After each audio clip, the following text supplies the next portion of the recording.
IVS good afternoon. Prayag సమర్పిస్తున్న smart invest కార్యక్రమానికి స్వాగతం. మార్కెట్లో ఒక రేంజ్ బౌండ్ కొనసాగుతున్న స్టిల్ అదే ఫ్లాట్ ట్రెండ్ మనం అబ్జర్వ్ చేస్తున్నాము. 9,300 నుంచి 9,350 ఈ 50 పాయింట్స్ రేంజ్ లో మార్కెట్ స్టక్అప్ అయినట్టు కనిపిస్తుంది. అంటిల్ అన్లెస్ ఆ రేంజ్ ఏదో అప్ సైడ్ కానీ డౌన్ సైడ్ కానీ బ్రేక్ అవుతే తప్ప మనకి మళ్ళీ ఫ్రెష్ మూమెంట్ మార్కెట్స్ లో కనిపించకపోవచ్చు. యాజ్ ఆఫ్ నౌ అయితే ఇవాళ కూడా 19 పాయింట్ల లాభంతో 9,333 పాయింట్ల దగ్గర నిఫ్టీ ట్రేడ్ అవుతుంది. అండ్ సెన్సెక్స్ 75 పాయింట్ల లాభంతో 30,002 పాయింట్ల దగ్గర ట్రేడ్ అవుతుంది. అంటిల్ అన్లెస్ మనకి 9,300 లోయర్ సైడ్ బ్రేక్ అయ్యి 1-2 డేస్ క్లోజ్ అవుతాయి తప్ప మనకి డౌన్ సైడ్ కానీ 9,350 పైన బ్రేక్అవుట్ వచ్చి అక్కడ కూడా కొద్దిగా సస్టైన్ అవుతుంది తప్ప మనకి upside or downside ఉండే అవకాశాలు అయితే మనకు కనిపించట్లేదు బ్రాడ్ ట్రెండ్ చూస్తే. అండ్ సెక్టార్స్ పాయింట్ ఆఫ్ వ్యూలో చూస్తే వాళ్ళ బ్యాంక్ నిఫ్టీ కాస్త అండర్ పర్ఫార్మ్ చేస్తుంది. బట్ పిఎస్సి బ్యాంక్ స్టాక్స్ లో మాత్రం బయింగ్ చాలా స్ట్రాంగ్ గా ఉంది. ఇవాళ విజయ బ్యాంక్ అనుకోవచ్చు, సిండికేట్ బ్యాంక్ లాంటి కౌంటర్స్ లో మంచి బయింగ్ ఆపర్చునిటీస్ వస్తున్నాయి. విజయ బ్యాంక్ లాంటి కౌంటర్స్ ఇవాళ 9-10% దాకా స్పర్ట్ వచ్చింది. సిండికేట్ బ్యాంక్ లో కూడా మంచి బయింగ్ మనం రావడం చూస్తున్నాం. బట్ బ్యాంక్ నిఫ్టీ మాత్రం ఇవాళ 40 పాయింట్స్ డౌన్తో 22,728 పాయింట్స్ దగ్గర ట్రేడ్ అవుతుంది. మిగిలిన స్టాక్స్ లో మనకి కన్స్యూమర్ డ్యూరబుల్స్ ఒకటి, హెల్త్ కేర్, ఈ 2 సెక్టార్స్ లో మనకి సెల్లింగ్ వస్తుంటే మెటల్ ప్యాక్ లో బయింగ్ ఉంది, క్యాపిటల్ గూడ్స్ లో బయింగ్ రావడం మనం చూస్తున్నాం, ఆటో ప్యాక్ లో కూడా బయింగ్ ఉంది. But mid and small caps లో చూస్తే మిడ్ అండ్ స్మాల్ క్యాప్స్ రెండు ఇవాళ మంచి బయింగ్ ఆపర్చునిటీస్ మనకు కనిపిస్తున్నాయి. 2 సెక్టార్స్ లో కూడా ఈ 2 భాగాల్లో కూడా మనకు మంచి బయింగ్ చూస్తున్నాం. ఇవాళ 52 వాళ్ళ గరిష్ట స్థాయిని టచ్ చేసిన స్టాక్స్ లిస్ట్ 80-85 దాకా ఉంది. మార్కెట్స్ సంబంధం లేకుండా ఈ stock specific moves, stock specific action బాగా ఎక్కువగా ఉంది. ఇవాళ కూడా ఏబీబీ లాంటి స్టాక్ 10% దాకా స్పాట్ రావడం మనం చూసాం. చాలా కాలం లగాడిగా ఉన్న ఈ స్టాక్ లో మళ్ళీ సడన్ అప్ సైడ్ వస్తుంది. ఇవాళ ఆల్మోస్ట్ 1,600 రూపాయల స్థాయికి ఏబీబీ రావడం చూస్తున్నాము. ఇక మిగిలిన స్టాక్స్ లో రెగ్యులర్ గా వినిపిస్తున్న పేరు అడోర్ వెల్డింగ్ ఒకటి అండ్ భూషణ్ స్టీల్స్ ఇవాళ మళ్ళీ కొద్దిగా పెరగడం చూస్తున్నాము. అన్సాల్ ప్రాపర్టీస్ ఒకటి, బిఎస్ఎల్ లిమిటెడ్, చంబల్ ఫర్టిలైజర్స్, క్రాంప్టన్ వ్యూస్ కన్స్యూమర్ ఎలక్ట్రికల్స్ ఒకటి, దాల్మియా భారత్, దేనా బ్యాంక్ లాంటి కౌంటర్స్ లో కూడా మనం బయింగ్ రావడం చూస్తున్నాము. ఫినాలెక్స్ ఇండస్ట్రీస్ బాగా పెరిగింది. DLF, Eicher Motors, Godrej consumers, Gillette India, Hexaware, IB real estate లో కూడా స్టిల్ ఇంకా బయింగ్ యాక్షన్ మనకు కనిపిస్తుంది. చాలా స్ట్రాంగ్ గా ఈ స్టాక్ పెరుగుతుంది. ఐబీ వెంచర్స్ కూడా 20 రూపాయల నుంచి మొదలైన పరుగు ఇప్పుడు 130 రూపాయల స్థాయికి వచ్చింది. అంటే 7 బ్యాగర్ ఇప్పటికే ఐబీ వెంచర్స్ అతి తక్కువ కాలంలో రావడం మనం చూస్తున్నాము. ఇంకా యాక్షన్ ఉండే ఛాన్సెస్ కనిపిస్తున్నాయి IB real and IB ventures లాంటి స్టాక్స్ లో. వాళ్ళుగా ఇది ప్రధాన టెక్నికల్ అండ్ ఫండమెంటల్ పిక్చర్. ఎలాంటి యాక్షన్ ఇంకా మార్కెట్స్ లో ఉండొచ్చు, ఈ టైంలో ఎలాంటి వ్యూ మార్కెట్స్ పై తీసుకొచ్చిన అంశాలపై మొత్తం మాట్లాడేందుకు అన్ని సిద్ధంగా ఉన్నారు. Good afternoon both of you sir. Still 9,300 and 9,350 ఒక స్ట్రైట్ రేంజ్ లో మార్కెట్ స్ట్రక్అప్ అయినట్టు కనిపిస్తుంది. ఆ రేంజ్ ని బ్రేక్ కానీ ఇది పరిస్థితి మనం చూస్తాం. ఇమీడియట్ ట్రిగ్గర్స్ ఏవి ఏదో డొమెస్టిక్ గా కానీ ఇంటర్నేషనల్ గా కానీ మనకు కనిపించట్లేదు. కొద్దిగా ఈ బోరింగ్ ట్రేడింగ్ డేస్ లో ఎలాంటి ఇది వ్యూ తీసుకోవచ్చు మార్కెట్స్ మీద? బేసిక్లీ ఇది చాలా strong consolidation and pause mode లో ఉందని చెప్పాలండి. I think even result season అయ్యేదాకా కూడా ఇదే ట్రెండ్ కొనసాగే అవకాశం చాలా ఎక్కువ కనిపిస్తుంది. ఎందుకంటే రిజల్ట్స్ అయిన తర్వాత మనకి ఎర్లీ షవర్స్ మాన్సూన్ మనకి కొద్దిగా ఎర్లీగా హిట్ అయ్యి if it is really wide spread across the nation, I think అక్కడ మనకి ట్రెజెక్టరీ పాజిటివ్ గా తయారయ్యే అవకాశం చాలా ఎక్కువగా కనిపిస్తుంది. సో ఈ లోపల మాత్రం కంప్లీట్ రిజల్ట్ సీజన్ అయిపోవడానికి మనకి అట్లీస్ట్ మే ఎండ్ దాకా ఉంటుందండి. So we have another 3 weeks to go. So ఈ 3 weeks లో మాత్రం I think it should be consolidation mode only. But stock specific action అనేది జరుగుతూనే ఉంది. బట్ ఓవరాల్ గా చెప్పాలంటే I don't think there are great moves on the positive side అండి. అంటే కొద్దిగా ఎక్కడైనా వచ్చినా కానీ పాజిటివ్ గా సెల్లింగే వస్తుంది, ట్రేడింగ్ ప్రాఫిట్స్ అనేది బుక్ చేస్తున్నారు. సో మీరు అన్నట్టు I don't think there is anything from external or domestic news, fresh triggers or any events కూడా పెద్దగా లేవు. కాబట్టి ఈ రిజల్ట్ సీజన్ అంతా ఇలాగే కొనసాగే అవకాశం ఉంది. There can be 100 points jump either side. But మనకి చాలా కీన్ గా వాచ్ చేయాల్సింది మాత్రం మాన్సూన్ అరైవల్ ఆన్ టైం కనుక జనరలీ మనకి ఫస్ట్ వీక్ లోనే between 3rd and 5th monsoon hit అవుతుంది. కాబట్టి అక్కడ కొద్దిగా ఇట్ మే బిల్డప్ అండి. By the end of this month కాస్త యాక్షన్ అనేది బిల్డప్ అవ్వచ్చు. బట్ ఓవరాల్ మాత్రం ఐ థింక్ ట్రేడింగ్ ప్రాఫిట్స్ అనేది బుక్ అవుతున్నాయి కాబట్టి ఇట్స్ స్టేబుల్. ఇటువంటి చోట ఇటువంటిప్పుడు మనం ఎక్కడైనా చిన్న చిన్న క్రాక్స్ వచ్చినా ఐదర్ ఇండివిజువల్ స్టాక్ లో కానీ సెక్టర్ లో కానీ ఆర్ ఓవరాల్ మార్కెట్ లో కొద్దిగా ఒక షార్ప్ కరెక్షన్స్ అబౌట్ 100-150 పాయింట్స్ ఎప్పుడైనా వచ్చినా బిట్వీన్ 2-3 days అట్లా, అప్పుడు మాత్రం తప్పకుండా ఫస్ట్ ప్రైస్ పాయింట్ కూడా కొద్దిగా ఎక్కువ మొత్తం కమిట్ చేయొచ్చు అని చెప్తాను. ఎస్ఐపి వాళ్ళు కంటిన్యూ చేయొచ్చు. But overall it's a very strong run. But this is only a pause and a com before the Storm అనే చెప్పొచ్చు. సుందర్ గారు, మీరు ఎలాంటి టెక్నికల్ వ్యూతో ఉన్నారు? 9350 ఏదో అప్ సైడ్ బ్రేక్ ఇంకా ఎంతకాలం పాటు ఆర్ 9350 బ్రేక్ అయిన తర్వాత నెక్స్ట్ ఎక్కడ రెసిస్టెన్స్ మనకు ఉండే ఛాన్సెస్ కనిపిస్తున్నాయి? గట్టి సపోర్ట్ అయితే 93 దగ్గర కింద డౌన్ సైడ్ ఉన్నట్టు కనిపిస్తుంది. నిన్నటి వరకు ట్రెండ్ చూస్తే కనుక మార్కెట్ లో పెద్ద మార్పు ఏం కనిపించలేదు. మార్కెట్ ఒక ఇండెసిసివ్ ట్రెండ్, ఒక స్ట్రైడ్ వేస్ ట్రెండ్ లోకి కంటిన్యూ అయ్యే అవకాశాలు ఎక్కువ కనిపిస్తోంది. ఇవాళ చూస్తే కనుక మార్కెట్ కొంచెం పాజిటివ్ గా లోయర్ రేట్ నుంచి హై దగ్గర బాగా కొంచెం స్టడీగా రికవర్ అయ్యి ట్రేడ్ అవుతున్నట్టుగా కనిపిస్తుంది. కానీ నేను చెప్పినట్టు 935060 దగ్గర గత వారం రోజులుగా చూస్తే కనుక 10 రోజులుగా చాలా గట్టి రెసిస్టెన్స్ ఉంది. ఆ లెవెల్ బ్రేక్ కాలేకపోతుంది. అక్కడ వచ్చినప్పుడల్లా కూడా సెల్లింగ్ ప్రెషర్ వస్తుంది. అదేవిధంగా ఎఫ్ఐస్ కూడా చూస్తే కనుక లాస్ట్ కొన్ని వారాలుగా బాగా సెల్లింగ్ ప్రెషర్ ఈక్విటీలో కూడా గురి చేయడంతో మార్కెట్ కొంచెం అక్కడక్కడ కొన్ని selective stocks, front line stocks లో కూడా ఒక స్వల్ప కరెక్షన్ ట్రెండ్ కూడా కంటిన్యూ అవుతుంది. నిన్న కూడా చూస్తే కనుక ఎఫ్ఐస్ ఇండెక్స్ లో కూడా షార్ట్ పొజిషన్స్ ని ఇంక్రీజ్ చేసినట్టుగా కనిపిస్తుంది. బహుశా ఏదైనా కొంచెం అక్కడ షార్ట్ కవరింగ్ కానీ లేదంటే కనుక ఫ్రెష్ లాంగ్ పొజిషన్స్ అటెంప్ట్ చేస్తే కానీ ఆ బ్రేక్అవుట్ అనేది రాకపోవచ్చు. బట్ ఓవరాల్ గా మార్కెట్ 9300 9360 దగ్గర ట్రేడ్ అవుతుంది. ఏదైనా ఒక లెవెల్ కనుక బ్రేక్ అయింది అంటే కనుక అంటే దానిపైన కనుక దానికి లేదా సపోర్ట్ కింద కనుక క్లోజ్ అవుతే ఒక ఫ్రెష్ ఇండికేషన్ అనేది వచ్చే అవకాశాలు కనిపిస్తుంది. కానీ షార్ట్ టర్మ్ లో చూస్తే కనుక ఇండికేటర్స్ అన్ని ఇంకా ఈ లాస్ట్ 2 నెలలుగా క్రితం కూడా మనం చెప్పుకున్నప్పుడు ఓవర్ బాట్ పొజిషన్ ఇంకా ఆ ఓవర్ బాట్ పొజిషన్ లోనే ఉంది ఇండికేటర్స్ అన్ని కూడా. సో ఆ technical over bat position adjust అయ్యేంత వరకు మార్కెట్ ఇమ్మీడియట్ గా ర్యాలీ రాకపోవచ్చు. అలాగే మార్కెట్ చూస్తే కనుక చాలా కాలం తర్వాత first time short term indicators అన్ని కూడా ప్రస్తుతం మూవింగ్ యావరేజెస్ లాంటివి ఇప్పుడు ప్రస్తుతం ప్రైస్ కి కన్వర్జ్ అవుతుంది. కాబట్టి మార్కెట్ షార్ట్ టర్మ్ డైరెక్షన్ కి ప్రిపేర్ అవుతున్నట్టుగా క్లియర్ గా కనిపిస్తుంది. ఓవరాల్ గా మార్కెట్ మేజర్ కన్సాలేషన్ అవుతుంది, నెక్స్ట్ డైరెక్షన్ కి ప్రిపేర్ అవుతుంది. కాబట్టి ట్రేడర్స్ కూడా కొంచెం షార్ట్ టర్మ్ ఇన్వెస్టర్స్ అలర్ట్ ఉండాలి. ఎటు సైడ్ బ్రేక్అవుట్ అవుతే అటు సైడ్ ఒక ఫ్రెష్ డైరెక్షన్ తీసుకునే అవకాశాలు కనిపిస్తుంది. ఓవరాల్ గా మార్కెట్ పాజిటివ్ గానే ఉంది. ఎందుకంటే ఆ సపోర్ట్ అప్ ట్రెండ్ లో కరెక్షన్స్ వచ్చిన తర్వాత కూడా సపోర్ట్ నిలదొక్కుందంటే ట్రెండ్ పాజిటివ్ అర్థం. ఎప్పుడైతే 9250 బ్రేక్ అయ్యి దాని కింద క్లోజ్ అవుతాయి షార్ట్ టర్మ్ ట్రెండ్ రివర్స్ అవుతుంటే కనిపిస్తుంది. కానీ ఇంచుమించు 70-80 పాయింట్లు దూరంలో ఉన్నాం. సో నార్మల్ మార్కెట్ కండిషన్ లో ట్రిగర్ అవ్వకపోవచ్చు అన్లెస్ ఎక్స్టర్నల్ గా ఏదో ఒక మేజర్ ఈవెంట్ కానీ న్యూస్ కానీ వస్తే తప్ప కానీ 9250 బ్రేక్ అవుతుంది. సో 9250 పైన ఉన్నంతసేపు షార్ట్ టర్మ్ లో ఫ్యూచర్స్ లో కానీ ఇన్వెస్ట్మెంట్ లో కానీ హోల్డ్ చేయొచ్చు. లాంగ్ పొజిషన్ షార్ట్ పొజిషన్ ఉంటే కనుక 9260 పైన క్లోజింగ్ బేసిస్ మీద స్ట్రిక్ట్ గా స్టాప్ లాస్ పెట్టాలి. ఓకే, మిగిలిన బ్యాంక్ స్టాక్స్ లో ఎంతమంది అనుకుంటూ ఒక సెంట్రల్ బ్యాంక్ 1% గెయిన్స్ లో ఉంది, ఐడిబిఐ బ్యాంక్ 2% గెయిన్స్ లో ఉంది, విజయ బ్యాంక్ 4 to 5% గెయిన్స్ లో, syndicate bank and Indian overseas bank లాంటి స్టాక్స్ అని కూడా గెయినర్స్ లిస్ట్ లో ఉంటే state bank of India, bank of Baroda, Punjab national bank లాంటి కౌంటర్స్ కొద్దిగా వీక్ గా ఉన్నాయి. ఒక కెనరా బ్యాంక్ మాత్రం వాళ్ళు 4% దాకా క్రాక్ అవడం మనం చూస్తున్నాం. బట్ అంటే మిగిలిన స్టాక్స్ అన్ని ఇదే సెక్టర్ లో ఉన్న పిఎస్బీస్ అన్ని కూడా చాలా స్ట్రాంగ్ గా అవుట్ పర్ఫార్మ్ చేస్తూనే ఉన్నాయి. మనం పదే గతంలో కూడా చెప్పాము, ఇప్పుడు కూడా చెప్తూనే వస్తున్నాము. మంచి టర్న్ అరౌండ్ ఉండే ఛాన్సెస్ కనిపిస్తున్నాయి పిఎస్బీస్ లో, అంటే పబ్లిక్ సెక్టర్ బ్యాంక్స్ లో. సో మంచి ఫండమెంటల్స్ ఉన్న డీసెంట్ ఫండమెంటల్స్ ఉన్న పిఎస్బీస్ సెలెక్ట్ చేసుకుంటే రాబోయే రోజుల్లో మంచి రిటర్న్స్ వచ్చే ఛాన్సెస్ మనకు కనిపిస్తున్నాయి. చిన్న బ్రేక్ తీసుకుందాం. బ్రేక్ తీసుకుని కొన్ని కాల్స్ అండ్ మెయిల్స్ తీసుకుందాం. Stay with us.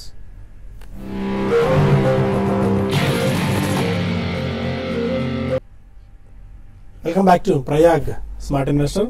కొంతమంది కాలర్స్ లైన్ లో ఉన్నారు. ఫస్ట్ కాలర్ వైజాగ్ నుంచి జయరామ్.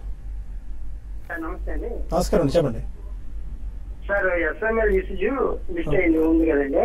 ఓకే, అంటే ఇసుజు మోటార్స్ ఏమో అంటే ఈ మధ్య కార్లు ఎస్యూవి ఏమో లాంచ్ చేస్తుంది. ఎస్ఎంఎల్ ఇసుజు మోటార్స్ కి ఏమైనా సంబంధం ఉందా? ఏమైనా ఇసుజు మోటార్స్ షేర్ లిస్ట్ అవ్వలేదు కాబట్టి దానికి అనుగుణంగా ఎస్ఎంఎల్ ఇసుజు సంబంధం అయితే ఎస్ఎంఎల్ ఇసుజు షేర్ కనుక్కోవచ్చు. దయచేసి ఎస్ఎంఎల్ ఇసుజు ఉంది. ఇసుజు మోటార్స్ కొత్త ప్రొడక్ట్స్ ఈ మధ్య కొత్త మోడల్స్ లాంచ్ చేస్తుంది. ఎస్ఎంఎల్ ఇసుజుకి అయినా సంబంధం ఉందా? ఈ స్టాక్ ఇప్పుడు తీసుకోవచ్చా? నో, ఎస్ఎంఎల్ ఇసుజు ఓన్లీ వీళ్ళు ఈ బస్ అండ్ అంబులెన్స్ కి సంబంధించిన మినీ ఎల్సీవీస్ మీద బాడీ బిల్డింగ్ చేసి అమ్ముతారండి. ఎస్పెషల్లీ స్కూల్ బస్సెస్ సెగ్మెంట్ లో వాళ్ళు స్ట్రాంగ్ అని వాళ్ళు లాంచ్ చేసేది ఆ ఎస్యూవీస్ అవన్నీ హై ఎండ్ ప్రొడక్ట్స్. దానికి ఈ కంపెనీకి మాత్రం సంబంధం లేదండి. బట్ ఇప్పుడు కొనొచ్చా ఎస్ఎంఎల్ ఇసుజు అంటే మొన్న వాళ్ళు రిలీజ్ చేసిన స్టాటిస్టిక్స్ ప్రకారం మంత్లీ ఫిగర్స్ ఇస్తారండి, అవి అంత ఆశాజనకంగా లేవు. దో ఇది సీజన్ వాళ్ళు మెజారిటీ స్కూల్ బస్సెస్ ఉన్నారు కాబట్టి ఇప్పుడు హాలిడే సీజన్ నడుస్తుంది, ఇక్కడే మాక్సిమం ఇది ఉంటుంది. వెయిట్ చేయండి, రిజల్ట్ సీజన్ మొత్తం అయిపోయేదాకా మే తర్వాత ఆపరేషన్ వస్తే 1 or 2 ప్రైస్ పాయింట్స్ లో విత్ 10 to 15% క్రాక్ కొనుక్కోవచ్చు. హైదరాబాద్ నుంచి విజయ్ కుమార్ మరొక Vijay Kumar. Hello call cut అయినట్టుంది. ఇంకా కాల్ తీసుకుందాం. మోహన్ రావు, వినతి Organics, Naveen fluorine long term గురించి ఈ స్టాక్స్ ని పిక్ చేసుకోవచ్చా? వినతి ఆర్గానిక్స్ బాగా రన్అప్ వచ్చిందండి. 350 రూపాయల నుంచి 900 వరకు బాగా రన్అప్ మేజర్ బులిష్ ట్రెండ్ లోకి వెళ్ళటం మనం చూస్తున్నాము. టెక్నికల్ గా చూస్తే కనుక అంతర్గత మేజర్ లెవెల్స్ అన్ని కూడా బ్రీచ్ అయిపోయి న్యూ ప్రైస్ టెరిటరీలు కూడా వెళ్ళటం మనం చూస్తున్నాము. ఒక ఆల్ టైమ్ హై దగ్గర ట్రేడ్ అవడం మనం చూస్తున్నాము. ఓవరాల్ గా మనకి ఈ సెగ్మెంట్ కూడా బాగా పెర్ఫామ్ చేస్తుంది. అలాగే వినతి ఆర్గానిక్స్ కూడా బాగా పెర్ఫామ్ చేస్తున్న కంపెనీ, తీసుకోవచ్చు. కాకపోతే టెక్నికల్ గా చూస్తే కనుక ఓవర్ బాట్ పొజిషన్ లో కనిపిస్తోంది. నా ఉద్దేశం కొంచెం కూల్ ఆఫ్ అయిన తర్వాత ఒక చిన్న డిప్ లో తీసుకోవచ్చు వినతి ఆర్గానిక్స్. గుంటూరు నుంచి ప్రసాద్ మన కాలర్. నమస్తే సార్. నమస్కారం అండి, చెప్పండి. గుంటూరు మాట్లాడుతున్నాను sir. Andhra bank Andhra bank సంవత్సరం క్రితం 75 రూపాయలు తీసుకున్నాము. ఓకే, ఇప్పుడు దాన్ని కంటిన్యూ చేసుకోమంటారా లాంగ్ టర్మ్ వస్తుంది డీటెయిల్ మాట్లాడాలి. ఓకే, చాలా కాలంకి మీ ప్రైస్ వచ్చింది ఇప్పటికైనా ఆంధ్ర బ్యాంక్? యా, కరెంట్లీ అన్ని most of the government banks అన్ని కూడా బాగానే ఉన్నాయి కాబట్టి ఉంచండి. కరెంట్లీ నెక్స్ట్ 1 or 2 years లో ఐ థింక్ వీటన్నిటికీ కూడా ఒక పరిష్కారం ఎన్పిఎస్ రూపేణ వస్తుంది కాబట్టి కొద్దిగా రన్ వచ్చే అవకాశం ఎక్కువ ఉందండి. సో మీ దగ్గర క్వాంటిటీ ఎక్కువ ఉందంటే మాత్రం చూడండి, ఇంకొక నెక్స్ట్ 1 or 2 quarters తర్వాత మేబీ క్లోజ్ టు అబౌట్ 100 అట్లా వెళ్తే కొద్దిగా ప్రాఫిట్ బుక్ చేయండి. లేదు తక్కువ క్వాంటిటీ ఉంటే కొంచెం ఉంచొచ్చు. కాకినాడ నుంచి రాంబాబు. అడే రాంబాబు, సార్ నమస్తే సార్. నమస్కారం అండి, చెప్పండి. సార్ మేము బయోకాన్ కొన్నామండి 1180 రూపాయలు, 1160 రూపాయలు 100 షేర్లు బోనస్ ఇస్తారు ఉద్దేశంతో ఇప్పుడు తగ్గి ఉంది. మరి దానికి ఏమన్నా మరి మా రేట్ వస్తుందా రాదా ఏంటి అని అనుకున్నాం. చూడండి, బయోకాన్ బాగా పీక్ లెవెల్ నుంచి కొద్దిగా క్రాక్ అవుతూ వస్తుంది స్టాక్. అదే బోనస్ ఇచ్చారు అని చెప్పి కొన్నారంటే యూజువల్ ఇటువంటి న్యూస్ అంతా కూడా ముందరే యూనో ఇన్సైడర్స్ కానివ్వండి లేకపోతే నాలెడ్జబుల్ పీపుల్ హూ బై వాళ్ళందరూ ముందరే కొంటారండి. బట్ బయోకాన్ జనరలీ చూస్తే లాస్ట్ 1.5 year లో చాలా షార్ప్, ఎస్పెషల్లీ 1 year లోనే ఆల్మోస్ట్ 400-500 దగ్గర నుంచి నియర్లీ 1100 దాకా వెళ్ళింది. మీరు చాలా పీక్ లో కొన్నారు. దాని తర్వాత ట్రేడింగ్ ప్రాఫిట్స్ అనేవి జనరలీ బుక్ చేస్తారండి.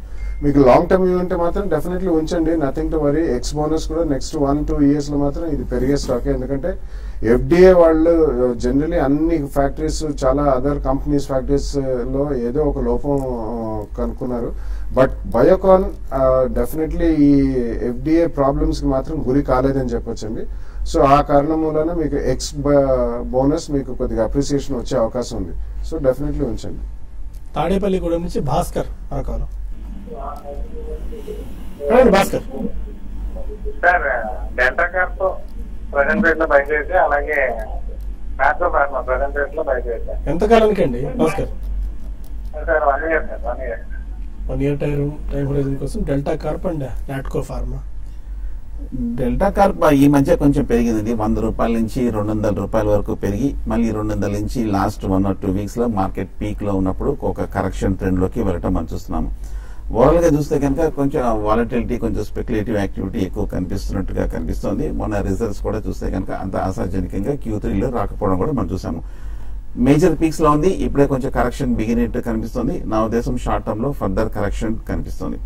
ఒకవేళ 120-125 లెవెల్స్ వచ్చిన తర్వాత డెల్టా కార్ప్ లాంగ్ టర్మ్ కోసం పిక్ చేసుకోవచ్చు. కొంచెం కరెక్షన్ ఫేజ్ కంప్లీట్ అయ్యే వరకు వెయిట్ చేయొచ్చు. నాట్కో ఫార్మా కూడా మనం చూస్తున్నాము బాగా బులిష్ గా ఉంది. ప్రతిసారి మనకి న్యూస్ బాగా పాజిటివ్ ఫ్లో రావడం చూస్తున్నాము. యుఎస్ అప్రూవల్స్ కూడా చాలా రావటము, అలాగే స్ట్రాంగ్ పెర్ఫార్మెన్స్ తోటి కంటిన్యూస్ గా పెరగడం అనేది మనం చూస్తున్నాము. నాట్కో ఫార్మా ఒక పక్క ఫార్మా సెక్టర్ అంతా కూడా కొంచెం వీక్ గా ఉన్నప్పటికీ నాట్కో ఫార్మా మటుకు స్లోగా స్టడీగా ఈ షార్ట్ టర్మ్ లో లాస్ట్ 6 months గా 500 నుంచి 1000 రూపాయల వరకు వెళ్ళటం మనం చూస్తున్నాం. స్టాక్ బులిష్ గా ఉన్నప్పటికీ టెక్నికల్ గా చూస్తే కనుక ఓవర్ బాట్ పొజిషన్ లో కనిపిస్తోంది. 1000 రూపీస్ దగ్గర సైకలాజికల్ మేజర్ బ్యారియర్ కనిపిస్తుంది. కాబట్టి ఒక చిన్న డిప్ లో ఏదో ఒక 800 లెవెల్స్ కి వచ్చిన తర్వాత వాల్యుయేషన్స్ కూడా కొంచెం రీజనబుల్ గా వస్తుంది కాబట్టి డిప్ లో తీసుకోవచ్చు. నాట్కో ఫార్మా. కడప నుంచి ఉషా. హలో, అడగండి ఉషా గారు. సార్ నేను ఎంసీఎక్స్ షేర్స్ 200 shares కొన్నాం సార్ అట్ రేట్ ఆఫ్ 600 కి. ఒకసారి రిపీట్ చేయండి. స్టాక్ లాంగ్ టర్మ్ కోసం ఉండాలనుకుంటున్నాం సార్ ఎంసీఎక్స్ మీద. MCX okay. మీ సజెషన్ ఏంటి సార్ దాని గురించి, ఆ షేర్ గురించి, పర్టికులర్ షేర్ గురించి ఎంతవరకు పోవచ్చు? అది 600 లో తీసుకున్నారు మీరు? 600 కండి ఎంసీఎక్స్. యా ఎంత దాకా వెళ్తుంది అనేది చెప్పడం కష్టం అండి, బట్ లాంగ్ టర్మ్ లో ఉంచుకుంటా ఉంటారు కాబట్టి డెఫినెట్లీ ఉంచండి. మీరు almost close to about 80% plus profit లో ఉన్నారు.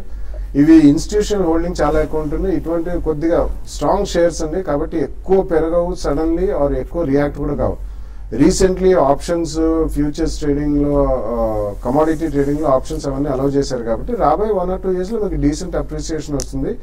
పర్టికులర్ ప్రైస్ టార్గెట్ అంటూ ఇలాం కానివ్వండి, డెఫినెట్లీ మీరు నెక్స్ట్ 2 years లో మాత్రం 15-20% అప్రిసియేషన్ వచ్చే అవకాశం కనిపిస్తుంది.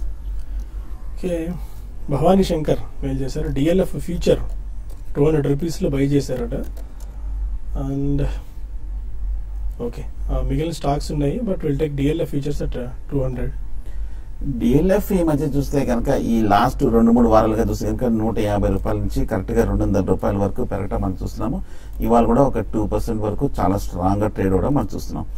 టెక్నికల్ గా చూస్తే కనుక బులిష్ గానే కనిపిస్తుంది. ఈ మధ్య రియల్ ఎస్టేట్ సెగ్మెంట్ కూడా బాగా స్ట్రాంగ్ గా రికవరీ కూడా అవడం మనం చూస్తున్నాము. పాజిటివ్ న్యూస్ ఫ్లో అవడంతో హోల్డ్ చేయండి డిఎల్ఎఫ్. కాకపోతే స్టాప్ లాస్ కూడా ఫ్యూచర్స్ లో మోస్ట్ ఇంపార్టెంట్ కాబట్టి 194 దగ్గర స్ట్రాంగ్ సపోర్ట్ కాబట్టి 194 కింద ఇనిషియల్ స్టాప్ లాస్ పెట్టుకోండి. ఒకవేళ 203, 204 వస్తే కనుక ఎమ్మడే 198 కిందకి ట్రైలింగ్ స్టాప్ లాస్ గా మార్చుకోవచ్చు. సో స్టాప్ లాస్ తోటి మెయింటైన్ చేయండి లాంగ్ పొజిషన్. అనంతపురం నుంచి జయరాములు మరొకరు. జయరామ్ సార్, బజాజ్ హిందుస్థాన్ షుగర్ది 6 years బ్యాక్ 200 రూపీస్ తో బై చేశాను సార్. ఓకే, ఎట్లా ఇప్పుడు పెట్టుకోవాలా? ఇప్పుడు రేట్ ఏమైనా వస్తాయా లేదా ఇంకొన్ని బై చేసి యావరేజ్ చేయాలా? ఓకే, వాళ్ళు కొద్దిగా పెరిగినట్టుంది బజాజ్ హిందుస్థాన్ షుగర్స్ అన్న. No, I don't think so అండి. Bajaj Hindusthan huge debt problem ఉంది అండ్ షుగర్ షేర్స్ జోలికి వెళ్ళదని మనం గత కొన్ని సంవత్సరాలు కూడా పదే చెప్తున్నాం. రీసెంట్ టైమ్స్ లో చాలా షుగర్ కంపెనీ చాలా స్ట్రాంగ్ ర్యాలీ చూసాం, పెరిగాయి కూడా బాగా. కానీ బజాజ్ కి మాత్రం చాలా హెవీ డెట్ బర్డెన్ ఉందండి. సో అడిషనల్ గా కొనొచ్చా, యావరేజ్ చేయొచ్చా? డెఫినెట్లీ నో అండి. ఉంచండి ఏదైనా నెక్స్ట్ 1 or 2, ఎందుకంటే వాళ్ళు యూజువల్లీ సెప్టెంబర్ క్వార్టర్ కి క్రషింగ్ సీజన్ అది అయ్యి మాక్సిమం రికవరీస్ వచ్చి షుగర్ అవన్నీ కూడా అమ్ముడిపోతాయి. సో ఈ లోపల ఏదైనా పెరిగితే ఐ థింక్ కొద్దిగా లాస్ అయినా కానీ మీరు బయటపడడం మేలండి. మీరు కొన్న తర్వాత ఒక స్ప్లిట్ వచ్చి ఉంటుంది. డెఫినెట్లీ మీరు 200 కొన్నారు 6 years బ్యాక్ అంటున్నారు కాబట్టి బజాజ్ హిందుస్థాన్ షుగర్స్ ఒకటి ఉంది. బజాజ్ హిందుస్థాన్ ఏమో 200 రూపీస్ తీసుకున్నాను, ప్రస్తుతం 16 రూపాయలు ట్రేడ్ అవుతుంది. That's what I'm saying, same thing. Okay, తర్వాత బజాజ్ హిందుస్థాన్ అండి. సో దాని తర్వాత వాళ్ళు ఒక పవర్ ప్రాజెక్ట్ అవన్నీ పెట్టి చాలా హెవీ డెట్ లోకి వెళ్ళిపోయారండి. కాబట్టి మీకు అది ఒక స్ప్లిట్ అయింది అంటే 200 రూపీస్ షేర్ ప్రాబ్లీ స్ప్లిట్ అది 2 రూపీస్ ఎంత అయిన తర్వాత మేము 50 అట్లా వచ్చింది. అది అక్కడి నుంచి 14-15 వచ్చి ఇప్పుడు 16 ఉంది. బట్ యావరేజ్ మాత్రం చేయకండి. ఇందులో స్పర్ట్ వచ్చినప్పుడు మీరు ఇందులో లాస్ బుక్ చేసినా కానీ బయటికి రావడం బెటర్. బెంగళూరు నుంచి శ్రీనివాస్ మన caller. Good afternoon sir. Hello Srinivas, ఇది విఎల్ఎస్ ఫైనాన్స్ ఎలా ఉంటుందండి? టెక్నికల్ గా కొనుక్కోవచ్చు, హోల్డ్ చేయొచ్చు, long term invest? VLS finance అనే స్టాక్ ఇవాళ బాగా పెరిగింది, ఆల్మోస్ట్ ఒక 13-14% దాకా స్ట్రాంగ్ బయింగ్ యాక్షన్ కనిపిస్తుంది ఈ స్టాక్ లో. లాస్ట్ 2 days నుంచి ఆల్మోస్ట్ 20% దాకా కూడా పెరిగింది. విఎల్ఎస్ ఫైనాన్స్ చూస్తే కనుక మీరు చెప్పినట్టుగా ఈ మధ్య కాలంలో 45 రూపాయల నుంచి బాగా పెరగటం మనం చూసాము. 80 రూపాయల వరకు కూడా పెరగటం చూసాం. ఇవాళ కూడా ఒక 14-15% వరకు మేజర్ అప్ ట్రెండ్ కూడా రావడం మనం చూస్తున్నాం. ఓవరాల్ గా చూస్తే కనుక టెక్నికల్ గా బులిష్ గా ఉన్నప్పటికీ ఈ లెవెల్లో 80-90 రూపీస్ దగ్గర మేజర్ రెసిస్టెన్స్ కనిపిస్తోంది. ఒకసారి మనం ఆ డిమానిటైజేషన్ ముందు చూస్తే కనుక 80 రూపీస్ పీక్ ఫామ్ అయ్యి మళ్ళీ ఆ లెవెల్స్ ని రీటెస్ట్ చేయడం అనేది మనం చూస్తున్నాం. ఓకే, ఇది ఒక స్మాల్ సైజ్డ్ ఫైనాన్స్ కంపెనీ అండి. ఫండమెంటల్ గా ఓకే, టెక్నికల్ గా మటుకు 80 రూపీస్ దాటాలంటే సమయం పడుతుంది. కాబట్టి లాంగ్ టర్మ్ కోసం అయితే హైయర్ లెవెల్లో చేసి చేయడం మంచిది కాదు. ఉన్నాయంటే కనుక హోల్డ్ చేయండి. 80-85 రూపీస్ లో షార్ట్ టర్మ్ లో ప్రాఫిట్ బుక్ చేసి ఎగ్జిట్ అవ్వచ్చు. ఓకే, ప్రస్తుతానికి మనకు టీవీ5 న్యూస్ లో సమయం మించిపోతుంది. టీవీ5 మనీలో కలుద్దాం యూట్యూబ్ వేదిక ద్వారా, profityourtrade.in వేదిక ద్వారా. అక్కడ మరిన్ని కాల్స్ అండ్ మెయిల్స్ తీసుకుందాం. Stay with us.